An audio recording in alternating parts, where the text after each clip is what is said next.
ओम शांति। आप सभी एंजल्स का बहुत बहुत स्वागत है, स्वागत है, स्वागत है पावर ऑफ शकाश की टीम की ओर से। दीदी जी ओम शांति।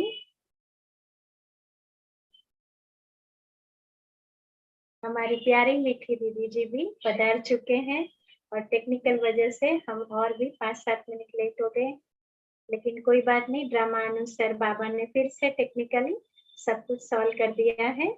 तो अभी हम हमारी प्यारी दीदी जी का हम सब की तरफ से स्वागत है, फूलों से स्वागत है दीदी जी, स्वागत है। और अभी हम शुरू करते हैं। दीदी जी की मुख कमल से रसपान करेंगे। मनमोहिनी दीदी यानी कि हमारी बड़ी दीदी जी की विशेषताएं। तो हम शुरू करते हैं हमारी प्यारी मीठी कुंती दीदी जी के मुख कमल से। जी दीदी जी शुरू करें।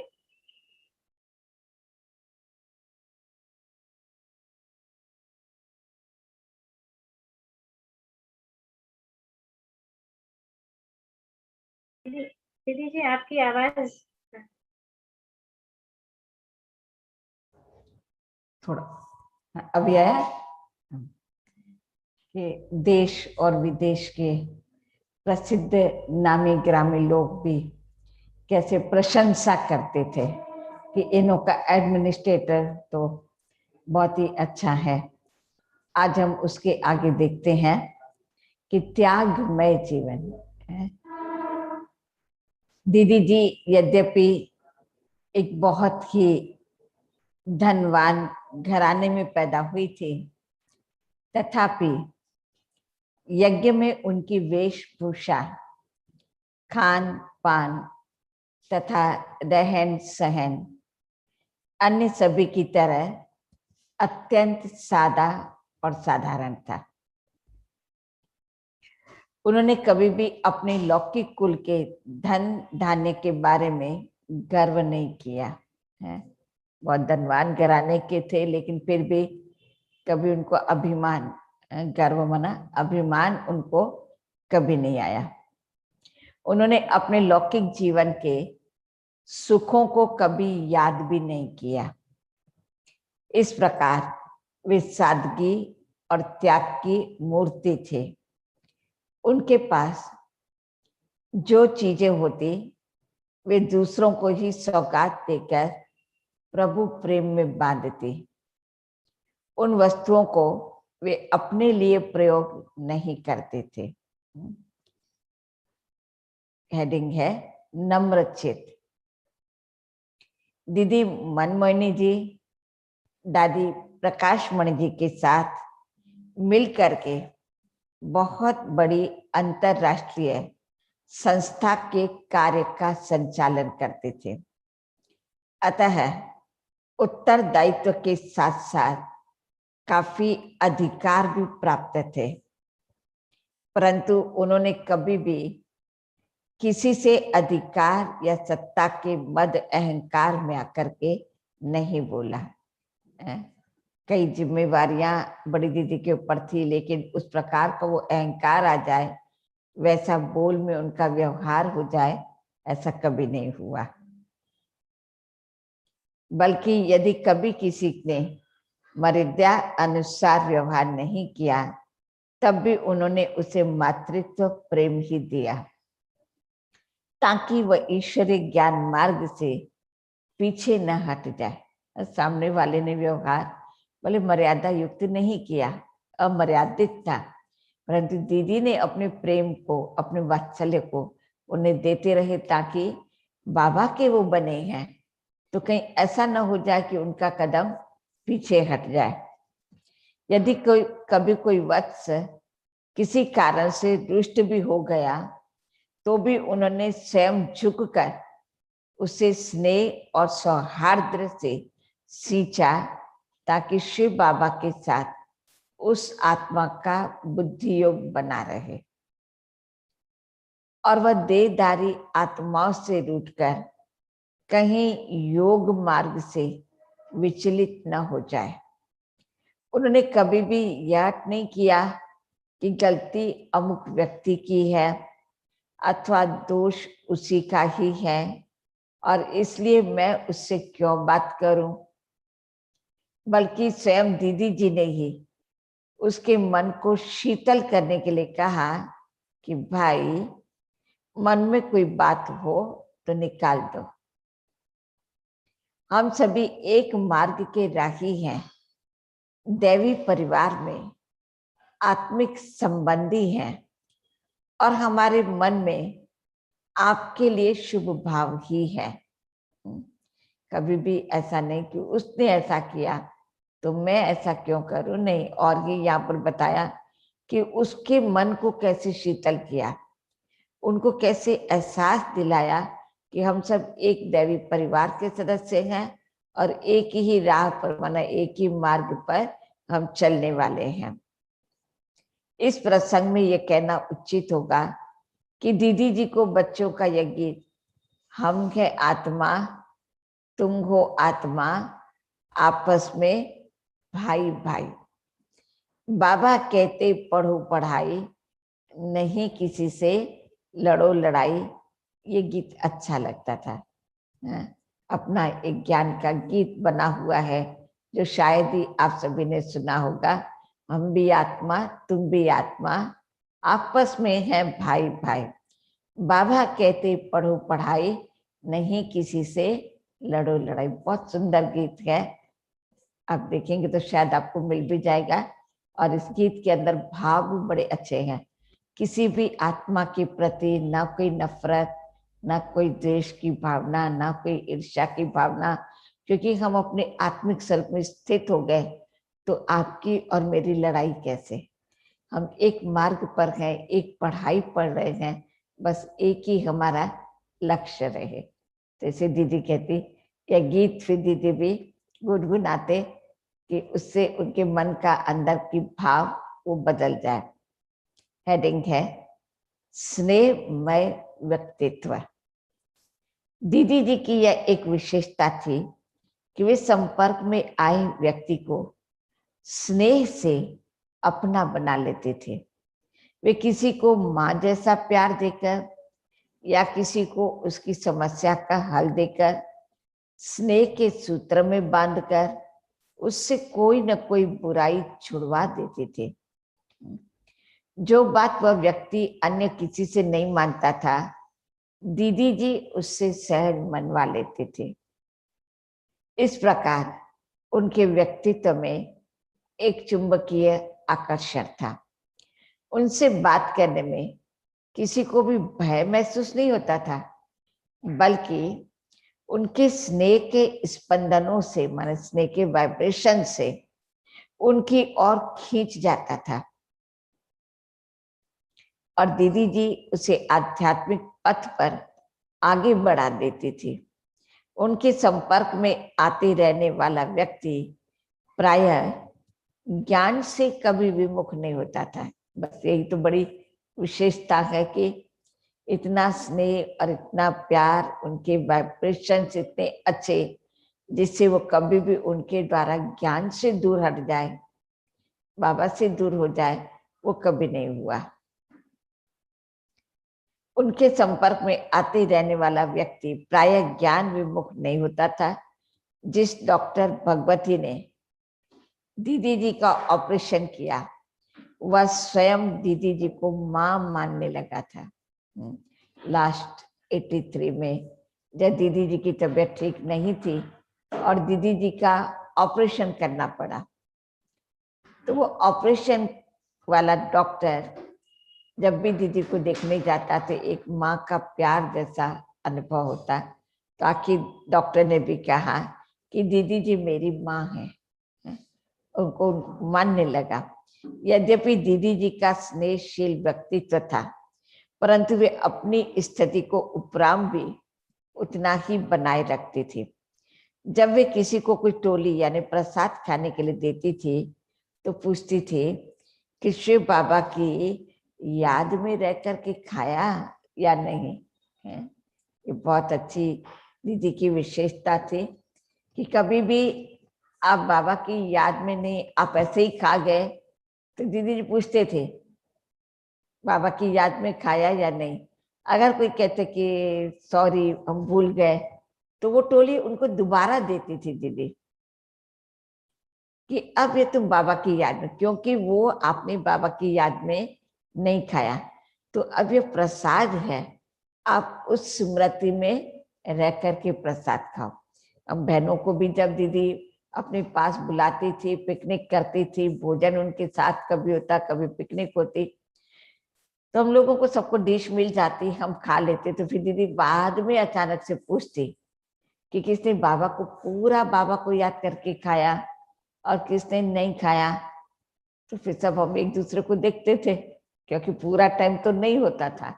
स्टार्टिंग थोड़ा बाबा याद आया, फिर तो हम हमारी मस्तियों में खाते थे, पिकनिक जो थी। तो दीदी कहती है अब इन सबको दूसरी प्लेट दो। तो हम लोग सब कहते हैं कि अब तो नहीं खाया जाएगा। तो कहा नहीं, अभी आपको ये दूसरी प्लेट बाबा की याद में खानी पड़ेगी।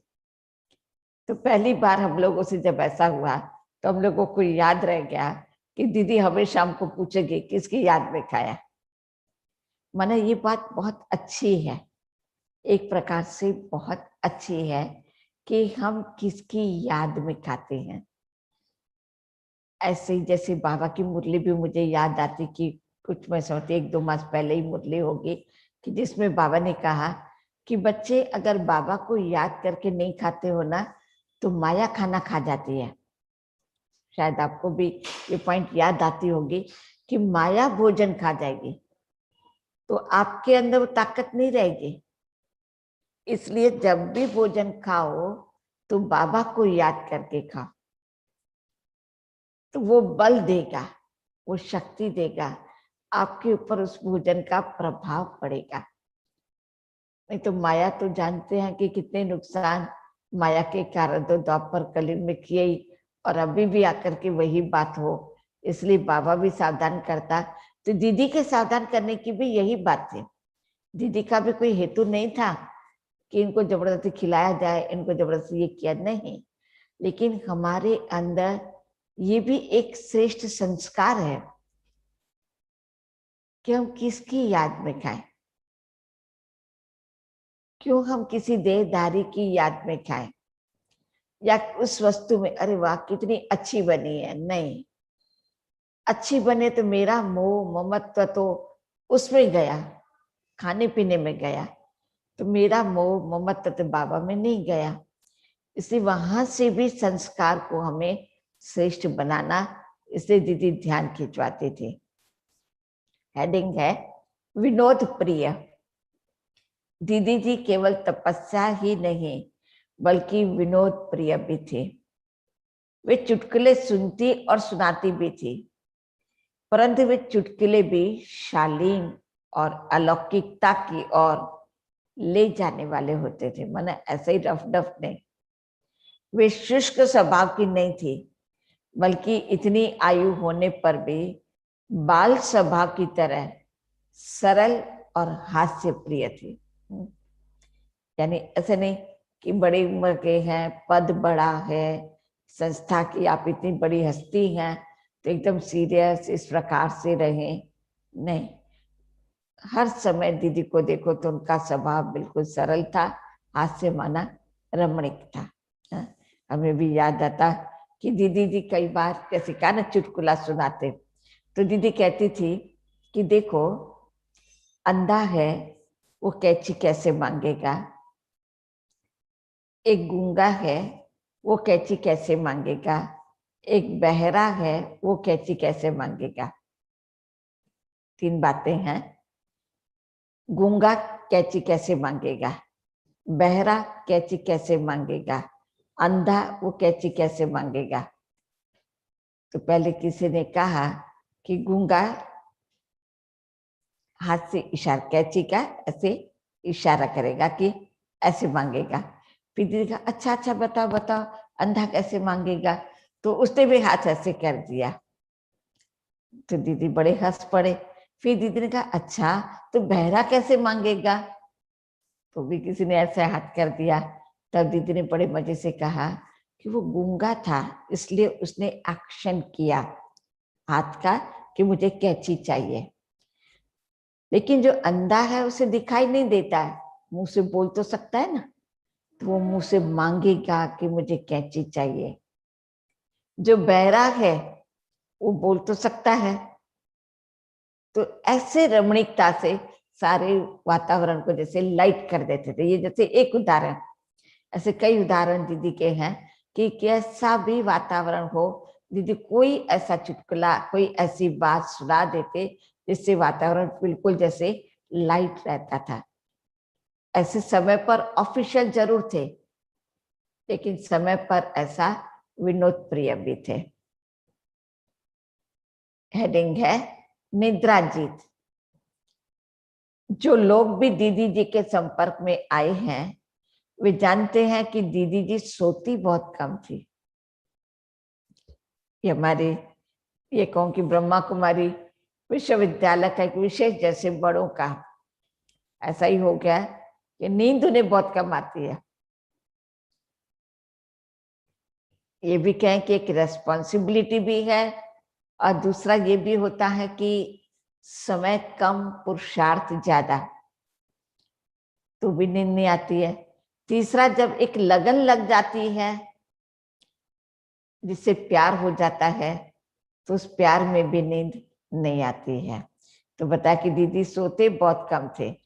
वे रात्रि को निद्रा का त्याग कर भी कुछ समय व्यक्तिगत रीति से योग अभ्यास करते थे, क्योंकि समय अनुसार तो योग का बना हुआ है। 4 से 4:45 हमारे दिनचर्या सभी की है, सब करते।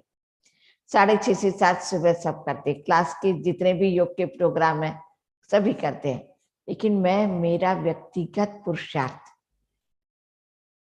आज समझो दादी दीदी या बड़ी बहनें हैं, उन्हें योग कराना होता है तो वो तो सामूहिक रीति से उनको बैठना है, कराना है। लेकिन आज मैं ही सोचूं तो मेरा व्यक्तिगत पुरुषार्थ क्या? तो व्यक्तिगत पुरुषार्थ के लिए मुझे समय भी एक्स्ट्रा देना होगा। ऐसे स्कूल में टीचर पढ़ाते हैं तो पहले वो खुद पढ़ता है, आजकल पोर्शन नया नया होता जाता है, दोनों को खुद को भी पढ़ना पड़ता है। ऐसे ये भी तो जीवन का पोर्शन नया है, तो नए पोर्शन के लिए मैं खुद कितनी तैयार हूं जो मैं विद्यार्थियों को सिखा सकूं। तो व्यक्तिगत अभ्यास भी बहुत आवश्यक है, ये मान्य है, हमें ये करना चाहिए। तो योगाभ्यास करते थे। वे प्रातः कभी 2 बजे भी उठ जाती। अव्यक्त बाप दादा के प्रोग्राम में काफी समय बैठी रहती थी। आजकल तो अव्यक्त बाबा का समय जैसे फिक्स था, खैर अभी तो और दिनचर्या बदल गई, लेकिन पहले जब बाबा आते थे तो फिक्स था कि 7:30 7:30 दादियां आती थी, उसके बाद बाबा आते थे। ज्यादा से ज्यादा 12 बजे तक, वो भी क्रिसमस डे होता था तभी 12 बजे तक चलता, अधिकांश 10:30 11 बजे पूरा हो जाता। यानी लिमिटेड टाइम बन गया कि 7:30 से 11 बजे के अंदर। 31 दिसंबर है तो करके 12 बजे तक, 12:15 बजे तक, यानी फिक्स था। लेकिन पहले जब बाबा आते थे, मुझे भी याद आता कि 5 5:30 तो दादियां स्टेज पर आ जाती थी और बाबा शाम को 5:30 6 बजे तक आ जाते थे। दूसरे दिन सुबह 6 बजे तक, कभी दूसरे दिन सुबह 9 बजे तक भी बाबा रहते थे। तो दीदी को हम लोगों ने भी देखा, अधिकांश समय दीदी बाबा की बाजी में बैठे रहते थे। मुझे वह भी सीन याद आता कि जब अव्यक्त बाबा ने सुखधाम का उद्घाटन किया, सुबह 9 बजे के करीब किया, शाम को 6 बजे बाबा आए हुए थे, सारी रात, फिर सुबह 9 बजे तक बाबा बच्चों के साथ थे। अब सोचो कितना वो अच्छा समय होगा। और बाबा ओम शांति भवन की स्टेज से उतर करके बाहर के दरवाजे पर आके ओम शांति की गैलरी में खड़े रहे और वहां से ही बाबा ने सुखधाम का उद्घाटन किया। हम भी वहीं थे तो हम लोगों ने प्रैक्टिकल देखा कि कैसे बाबा ने भी, तो उनके साथ कैसे मतलब दीदी रहते थे, दादियां रहती थी। तो ये दीदी ने कहा कि अधिकांशतया वे बाबा के साथ में, क्योंकि एक तरफ दादी बैठते थे और एक तरफ दीदी बैठते थे, बीच में बाबा होते थे। एक एक ग्रुप को भी मिलाने के लिए दादी और दीदी हर ग्रुप को, हर बच्चे को बाबा एक एक बच्चे से व्यक्तिगत बात करते थे, जिसमें वो बाबा टाइमिंग बताया जाता था कि इस ग्रुप का इतने बजे टाइम होगा, इस ग्रुप का रात को 1:30 बजे है, इसका 2 बजे है, उसका 3 बजे है। तो पहले से अनाउंस कर देते थे, ताकि कुछ भाई बहनों को खाना खाने जाना है, थोड़ा फ्रेश होकर के फिर आना है तो आ सकते हैं। लेकिन देखते थे कि कई बार तो सारी सारी रात सभी भाई बहने बैठे रहते थे, क्योंकि ऐसा लगता था कि भगवान को भक्ति मार्ग में जागरण करके मंदिरों में देवियों के पास, शिवलिंग के पास ऐसे बैठे रहे, लेकिन ये तो स्वयं सामने चैतन्य में भगवान हमारे सामने बैठा है। तो ये भावना भी पास में बिठा करके रखती थी। तो ये विशेषता भी हम दीदी की पढ़ रहे कि कैसे वो सारी रात भी काफी समय बाबा के साथ बैठी रहती थी, और वैसे भी ईश्वरीय याद रूपी यात्रा पर विशेष ध्यान देती थी। यानी दीदी का अटेंशन रहता था योग पर। विज्ञान एवं योग की दौड़ में विन माना विजय और वन माना प्रथम की सूची में आगे। देखो, ज्ञान और योग की दौड़ में विजय प्राप्त किया और साथ साथ वो प्रथम सूची में उसमें वे दीदी आ गए। हेडिंग है आत्मनिश्चय की अभ्यासी। वे सभी को आत्मिक स्थिति और ईश्वरीय स्मृति के अभ्यास की टेव माना आदत डालती थी। यदि कोई व्यक्ति बीमार होता और लोग उससे बीमारी की बार बार अधिक चर्चा करते तो उन्हें कहते कि इसे देह की याद अधिक ना दिलाओ, है तबीयत ठीक नहीं है, तुमको ऐसा हुआ, ये स्मृति ना दिलाओ। वे उस व्यक्ति को भी कहती, शिव बाबा की स्मृति में रहोगे तो तन के कष्ट मिट जाएंगे। स्वयं भी जब वे अस्पताल में थी तो ईश्वरीय स्मृति में ही थे, और डॉक्टर को कहती थी कि तन को कुछ होगा परंतु मन ठीक है। डॉक्टर भी डर जाते, तन को कुछ होगा लेकिन हमारा मन वो बिल्कुल ठीक है। अस्पताल में नर्सों को उनसे विशेष स्नेह हो गया था। दीदी जी ने उन्हें भी शिव बाबा का संक्षिप्त परिचय दिया था। जो कोई भी आता था दीदी जी उसे ओम शांति शिव बाबा याद है ये कहा करती थी। यानी नर्सों को, डॉक्टरों को, आया वगैरह जो भी हॉस्पिटल में रहो तो इन सब से संबंध बनता ही है, तो उन सबको सिखा दिया ओम शांति। अस्पताल के कर्मचारी भी कहते थे कि अब ये अस्पताल भी सत्संग भवन या आश्रम बन गया है। ये अस्पताल नहीं लगती है लेकिन अस्पताल एक सत्संग भवन है। दीदी जी अपने कर्म से वातावरण को आध्यात्मिक बना देते थे। उनकी योग दृष्टि बहुत बलशाली और शिक्षा प्रभावशाली थी। उनका योग भी इतना प्रभावशाली था और बल माना शक्तिशाली भी था। अलौकिक माँ दादी निर्मल शांता जी दीदी मनमोहनी जी के बारे में अपनी भावना इस प्रकार व्यक्त करती हैं। मैं तो बाबा की नटखट बच्ची थी। निर्मल शांता दादी हम जानते हैं साकार बाबा की बेटी थी, तो नटखट बच्ची थी। दीदी ने मुझे नया जीवन दिया। दीदी ने ही मेरे ऊपर मेहनत की, मेहनत करके मुझे लौकिक से अलौकिक में ट्रांसफर किया। दीदी मुझे कहती थी तुम हमारे गुरु की बेटी हो, हैं ब्रह्मा बाबा हमारे गुरु हैं तो आप उनकी बेटी हैं, गुरु पुत्री हो, इससे तुम मुझे प्यारी लगती हो। मैं कहती थी कि दीदी आप मेरी गुरु हो इसलिए आप मुझे प्यारी लगती हो। मैं तो उनको अपनी अलौकिक माँ मानती हूँ, क्योंकि जो ज्ञान देने के निमित्त बनती हैं उसको अलौकिक माँ कहा जाता है। देखो कितना ऊंचा दर्जा एक माँ का होता है। प्रथम गुरु बच्चों के लिए वैसे भी माँ कही जाती है, क्योंकि संस्कारों को डालना है, मूल्यों को डालना है, खाने पीने की चीजों को आदतें डालनी है, ये सारे कार्य जो करती है वो एक माँ करती है। जैसे कहा कि वो गुरु उनको मानते थे, वे गुरु उनको मानते थे। ओम शांति।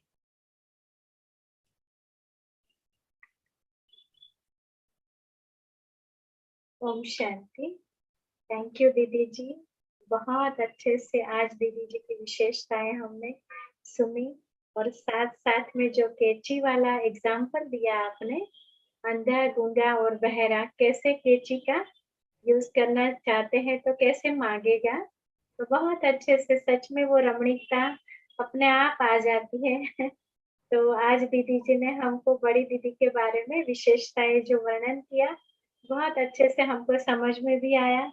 और लास्ट में जैसे दादी निर्मल शांता जी यानी कि हमारी परदादी प्यारी मीठी, मैं भी 2 बार मिली हूँ तो मुझे भी इतना अभी जैसे एक स्मृति आ गई। बहुत अच्छा अनुभव, एक अलौकिक अनुभव।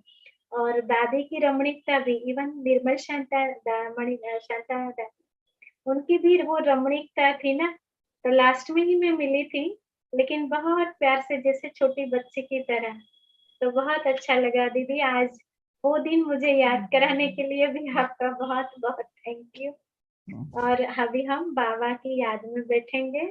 जो प्यारे बाबा, मीठे बाबा, उनके लिए ही ये सब जो हमारा जीवन है अभी स्थापना के लिए हमारे में परिवर्तन करना है।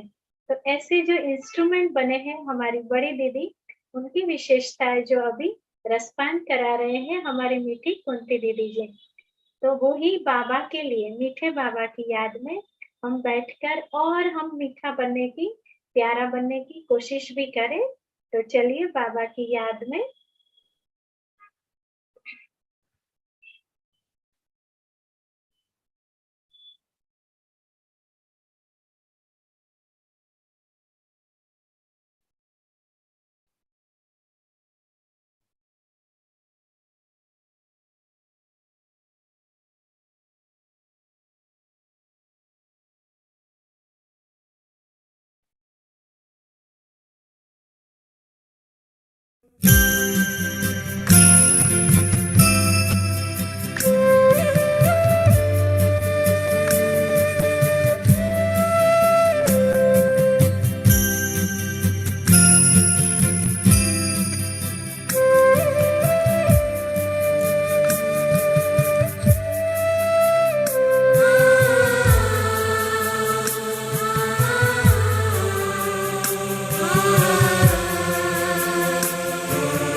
ओम शांति। थैंक यू दीदी जी, ओम आपका शांति। बहुत बहुत शुक्रिया हम Thank सभी की ओर से, और आप सभी एंजल्स का भी बहुत बहुत शुक्रिया। कल मिलते हैं फिर से 7:50 पर पावर ऑफ प्रकाश इसी चैनल पर। Om Shanti. Shanti. Thank you Good दीदी, night. Good night.